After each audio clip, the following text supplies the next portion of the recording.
Sino yan? Kilala mo? Kaibigan mo ba? Ginagawa niya rito.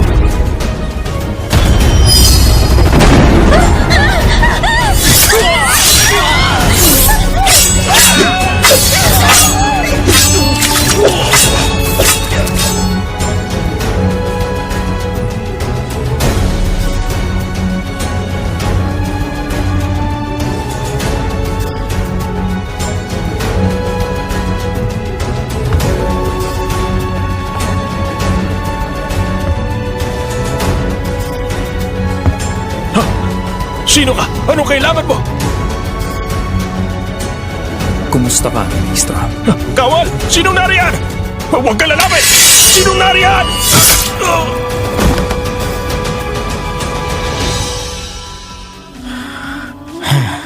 Lumagpas na tayo sa takdang oras. Bakit wala pa siya rito?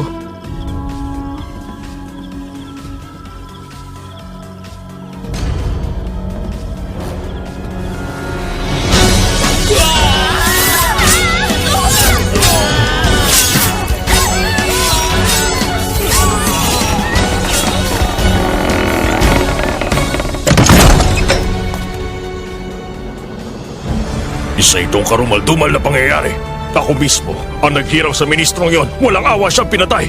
Pati ng kanyang buong sambahayan ay hindi pinakawalan.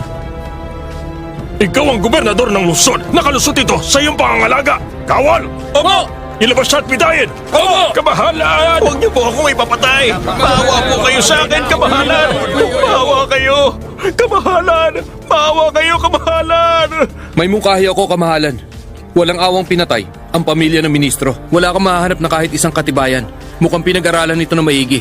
Kaya't ipasiyasat niyo po ito. Handa akong tulungan ng gobernador sa kanyang pagsisiyasat at na mahanap ang salarin. Pahintulutan niyo po.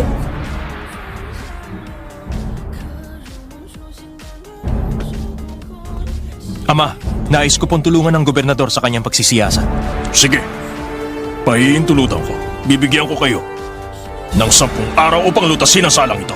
Kung hindi nyo nahanap ang salarin, hindi lang ang gobernador, kundi pati kayong dalawa ay haatulan ng kaparusahan. Naiintindihan ko, kamahalan.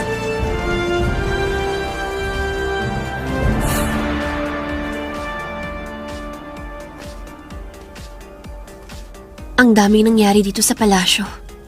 Hindi ko masisisi ang emperador kung galit siya. Ano yan? Pinagmalupitan ka ba ni Lola? Ayos lang ako. Mapagpatawad ang emperador. Nga pala, alam mo ba kung sinong pumatay sa pamilya ng ministro? Bakit kaya walang awa siyang pinatay? Totoo bang walang makitang katibayan? Hindi ako mapalagay kaya hinahinala ang nangyari. Noong isang gabi, makikipagkita dapat ako sa isang tao. May kinalaman tungkol sa isang talaan. Ngunit pinaghintay lang ako. Ganong mga oras, pinatay ang ministro. Sa tingin mo may kinalaman yun sa talaan? Hindi ako nakasisiguro.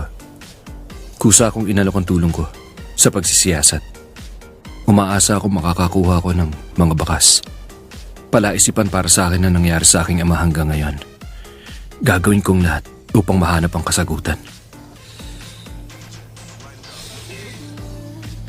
Tuso ang salarin. Matapos ang patayan, wala siyang iniwang kahit isang palatandaan. Ilang ulit ko nang sinuri ang loob at labas. Wala talaga. Mahihirapan tayong lutasin ang sakunang ito kung walang katibayan. 100 buhay ang pinatay sa isang gabi, hindi lang isang salarin.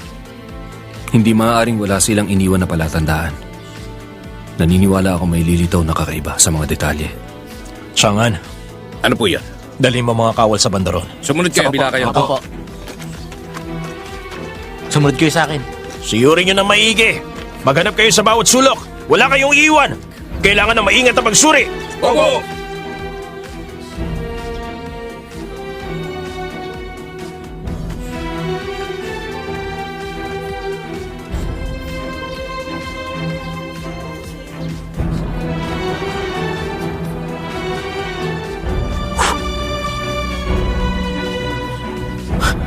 Kamahalan, may nakita ako sa banda rito. Tingnan niyo ito na maigi.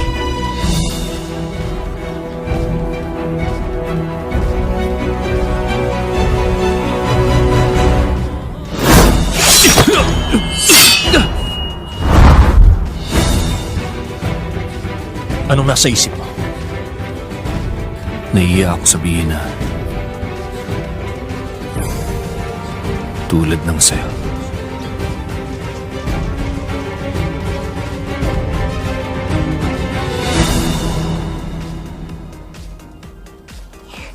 Weyang! Weyang!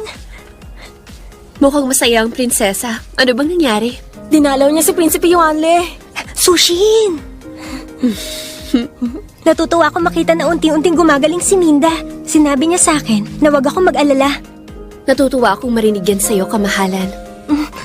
Napansin kong abalang-abala kayo kay Minda nitong nakaraan. Mahirap para sa inyo. Hindi hindi naman mahirap para sa akin.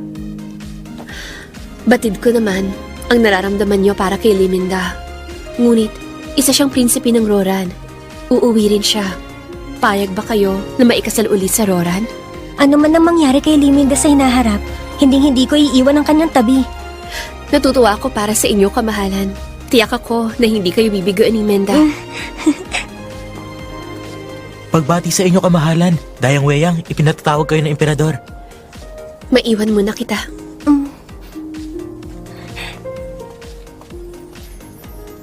Liminda, hihintayin ko na mahulog ang loob mo sa akin. Teddy! Huh? Nakita mo si Weyang? Si Weyang? Ipinatatawag siya ni Ama. Mukhang nasabihan na si Lola. Huh? Narito ang prinsipe ng Gaoyang! Ipagpatuloy po. Opo, may nakita kaming marka ng talim na iniwan ng mga salarin sa sambahayan ng ministro. Lumalabas na ang tabak na ginamit ay mababaw sa dulo at malalim sa puno. Natatangi ang ganitong sandata sa Hilagang Liang. Ito'y tinatawag nilang ulap. Walang ibang bayan ang gumagawa nito. Hindi maaaring Tagaliyang ang pumatay sa ministro. Kahit pagaling sa Liang ang sandatang ginamit, hindi ibig sabihin nun na ang gumamit ay Tagaliyang. May taong naisidiin ng Liang. Pinasiyasat ko na ito. Karamihan sa pinatay ay may marka ng sandatang nabanggit. At hindi lang yon, ang aking napag-alaman, may mga alipin na Tagaliyang na nasa sambahayan. Ang mga ito, matagal nang may tinatagong puot at may masamang hangarin. Ginawa nila yon upang makapaghiganti. Pinalaya ako mga alipin na yon. Sino mag-aakala na dahil doon mamamatay lang ang aking sakop? Hindi dapat ako naging mabait. Itong iginanti nila sa akin. Ihayag ang aking atas. Ipadakip ang bawat alipin ng Liang. Kapag hindi sumuko ang salarin, tiyakin mo na ipapapatay silang lahat. Opo, kamahalan. Huminahon kayo. Paano may isasara na isang talimang pangyayaring ito? Sa tingin ko, may pagsasabwatang nagaganap. Dumahimik ka! Kung hindi dahil sa'yo, hindi ko pinalaya ang mga alipin na yon.